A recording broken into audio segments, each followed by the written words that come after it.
Good evening, Rolling Hills Baptist Church, and happy Thursday to you. We are glad to be back with you with another moment of encouragement for you today. And I hope you've had a great week in the Lord. I know we've had a great week here, and we give God the glory for what He has been doing this week. He has been incredibly faithful, as He always is. But I want to share with you out of John 1:14 today. But in thinking about this passage, I was thinking about one glimmer of hope, or one small opportunity I had when I was in the military to do something exceptional, if you will. And I had a brief moment where I had an opportunity to be a sapper. And that opportunity was very brief and was very small, but it was one of those things that came, and they basically told me, they said, if you want to do it, which if you don't know, sappers are basically the special forces of the engineer branch in the Army. And they said, if you want to do it, you got to do it now.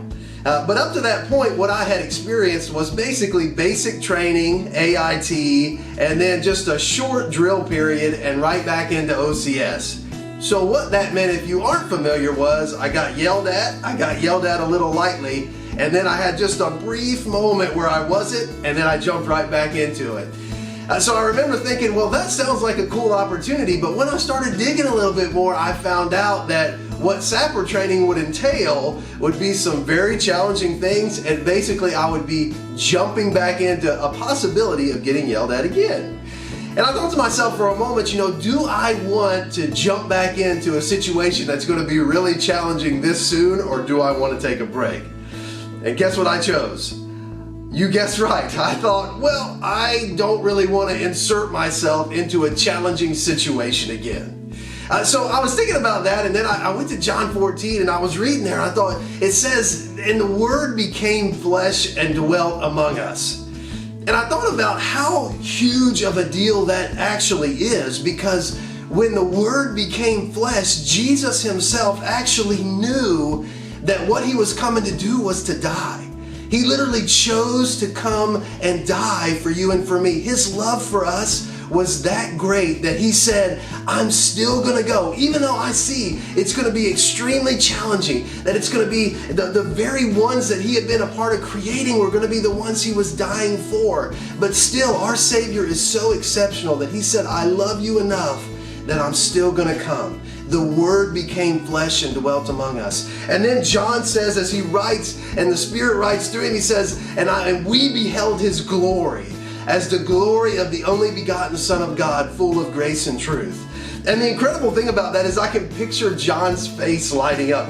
Like you or I would talk to people about what Jesus or what God is doing in our life, and we would just light up like, I can't believe He loves me this much. And I picture John, we beheld His glory. He's like, man, Jesus is exceptional.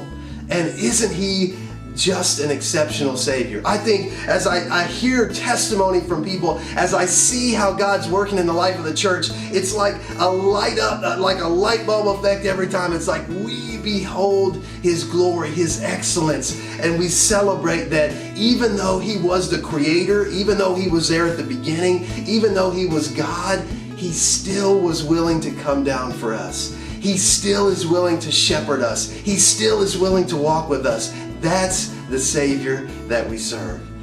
And oh, what an exceptional Savior. So today, we want to point you to Jesus. We want to point you to the Word that became flesh, to the Word that loved you enough that He said, even though it's going to be hard, I'm still going to do it.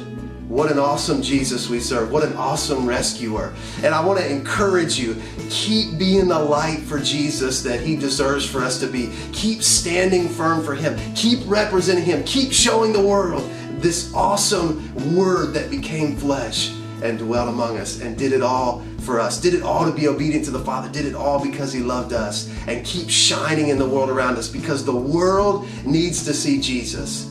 And God has called us to be ambassadors for Him as His children. So I pray that as you go forth from this point forward, this week and for the rest of your lives, that you would just be mesmerized at the greatness of Jesus, because He is worthy of us just standing in awe, because the Word became flesh and dwelt among us. I hope you have a great rest of the week in the Lord. I look forward to worshiping with you again on Sunday, and just keep shining for this awesome Savior that we serve.